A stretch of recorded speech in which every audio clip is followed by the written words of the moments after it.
Kita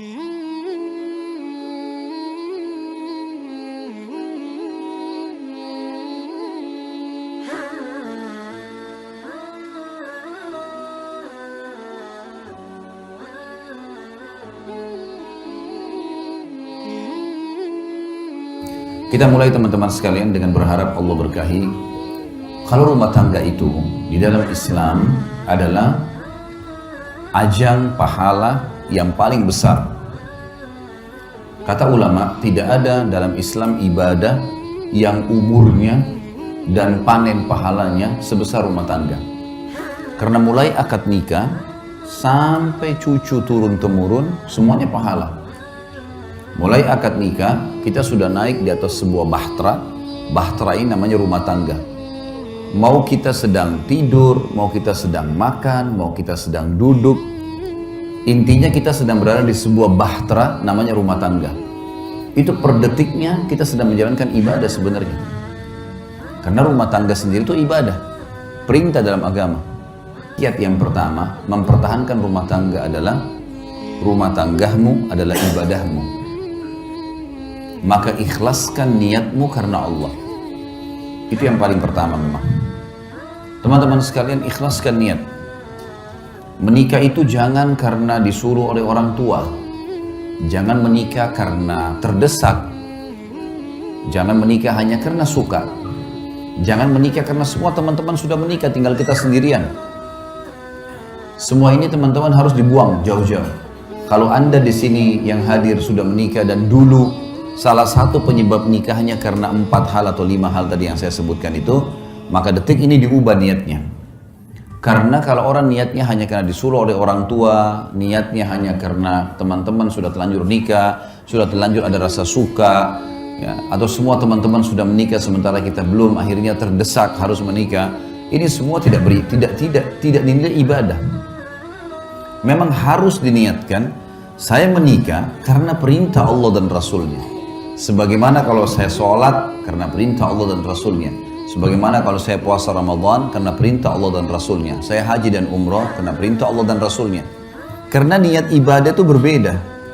Orang kalau bangun sholat malam, dia niat memang ibadah karena mau berkomunikasi dengan Allah, mau beribadah kepada Allah. Lain dengan orang yang hanya kebetulan pasangannya bangunin supaya dia bangun sama-sama.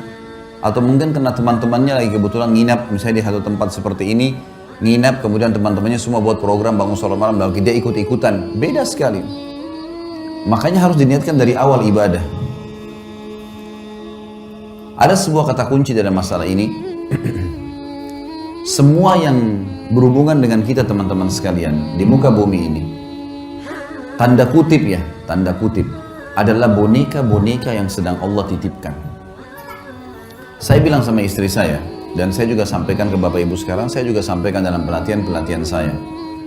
Kalau kamu, saya bilang sama istri saya, adalah titipan Allah kepada saya anggap kamu tanda kutip boneka, tanda kutip yang Allah titipkan, mengatakan Khalid ini istrimu.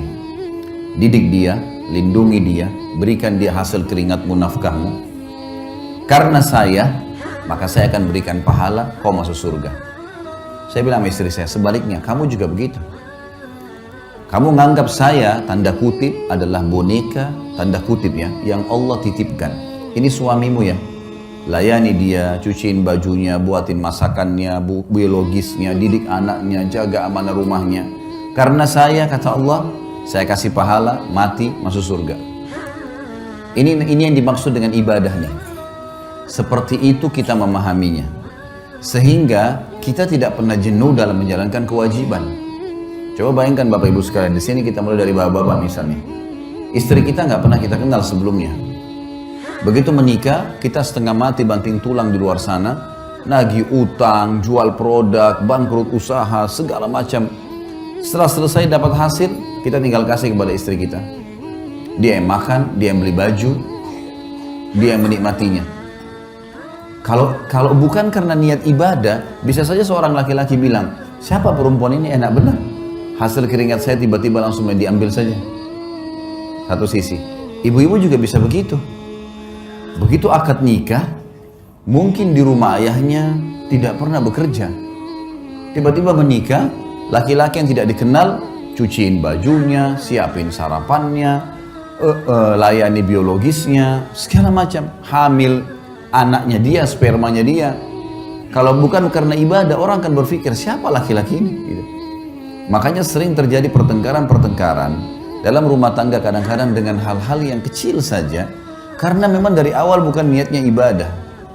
Kalau ibadah pasti akan berbeda, karena kita tahu suka dukanya akan ada. Makin berat sesuatu yang kita jalankan, maka kembali kepada hadis Nabi SAW. Nabi bersabda dalam hadis Bukhari Muslim, Inna idhamal ajri ma idhamal bala. Allah akan memberikan balasan yang besar sesuai dengan kadar beban yang sedang diberikan. Emang begitu? Beda pahalanya orang pergi sholat musim dingin, susah sekali kalau mungkin di negara Eropa yang lagi musim salju dingin, dengan orang yang pergi sholat cuaca lagi enak, ada cobaannya, lebih besar pahalanya. Beda semuanya, Allah menilai sesuai dengan kadarnya.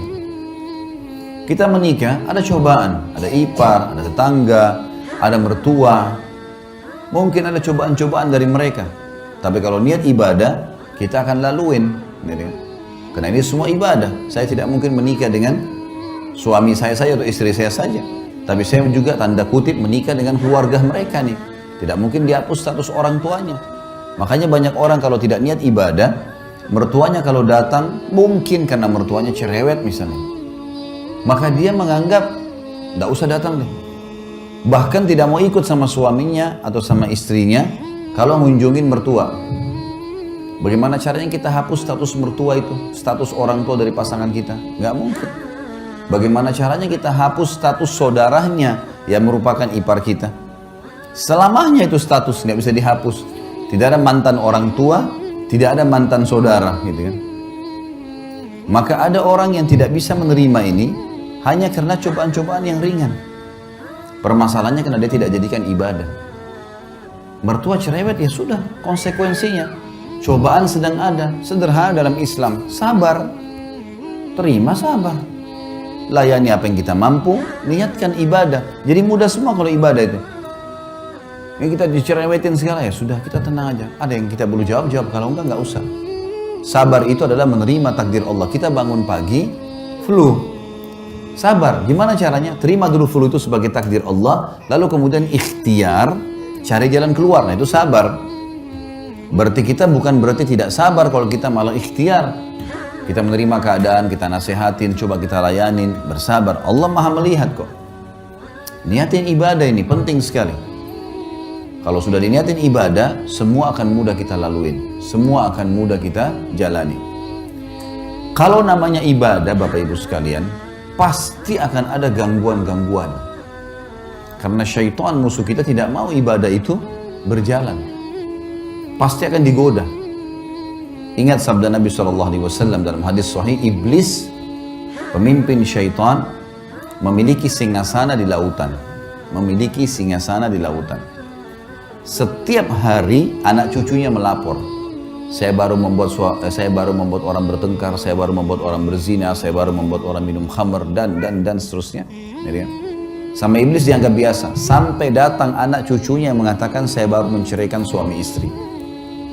Kalimat ini membuat apa? Iblis mengambil cucunya tadi yang melapor menceraikan suami istri, didudukkan di sebelah singgasananya, diberhentiin tugas.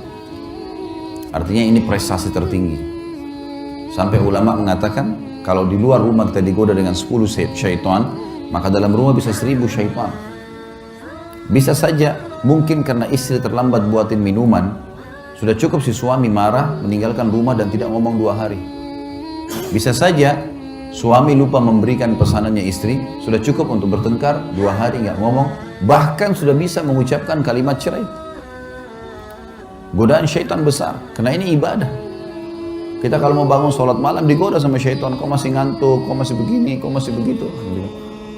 Ya, kita harus bisa melawan itu.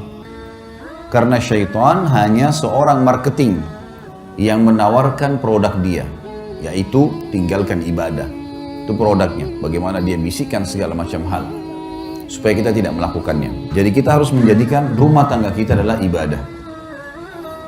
Maka ikhlaskan niat karena Allah.